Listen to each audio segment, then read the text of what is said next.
In this video, I will talk about achieving encryption in transit in general using my JRT Cure capstone project.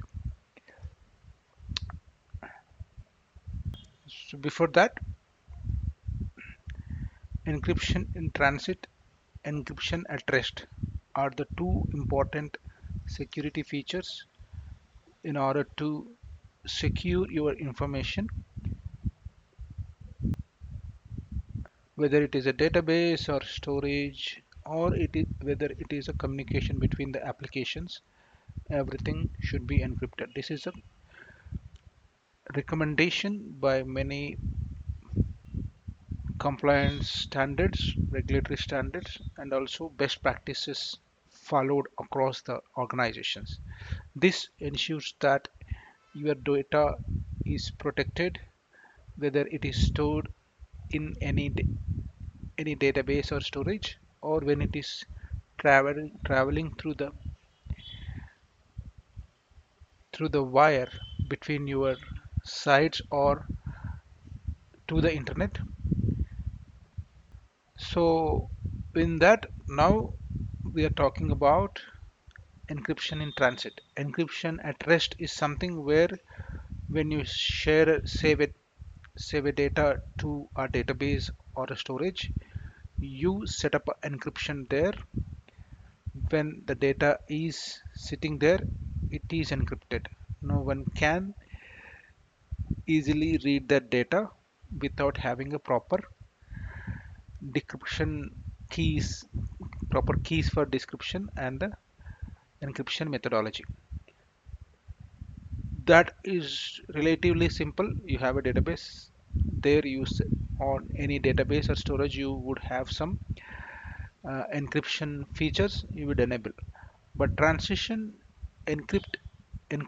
in transition is something, it is not that straightforward because your data is moving between multiple systems, multiple environments, multiple edge locations, or sometimes in the internet.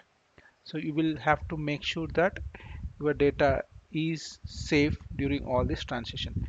In this video, I am talking about securing the data through encryption in transit in a within the environment, just to make things easy, just in a simple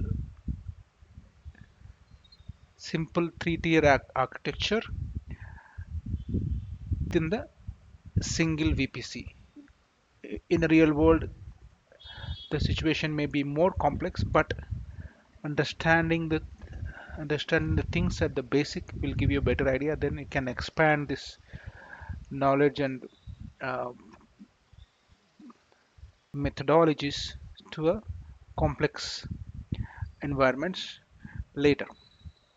Now, so to implement the end-to-end TLS traffic,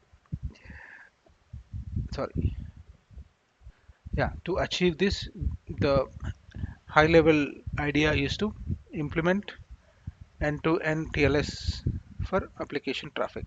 Okay, yeah, this is one of them. First thing, so this is my application.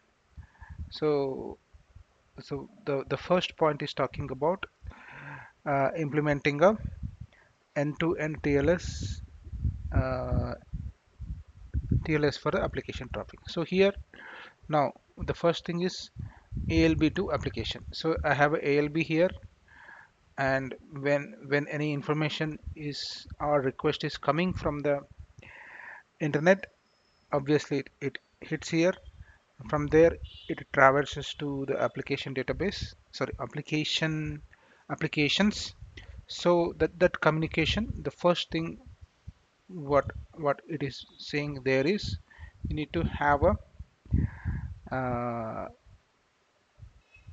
encryption, uh, you need to have a encryption, TLS encryption enabled between your ALB and the application traffic.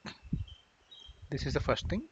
And then the second thing, obviously, so once a request is made, data comes to the ALB, and ALB distributes the traffic to the application.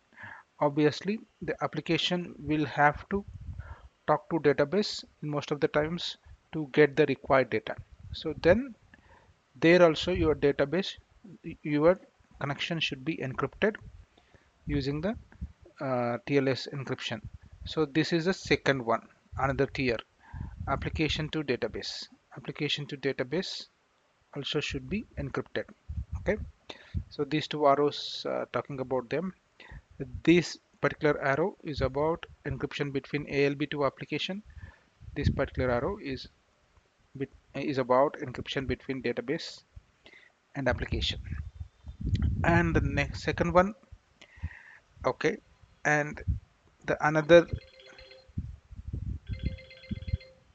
the next point what is said here is enforce secure transport for S3. Now we have a database, so this database must be sitting on a S3 bucket.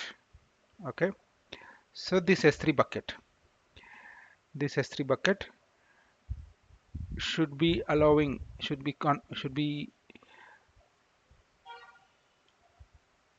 allowed explicitly to require only HTTP connections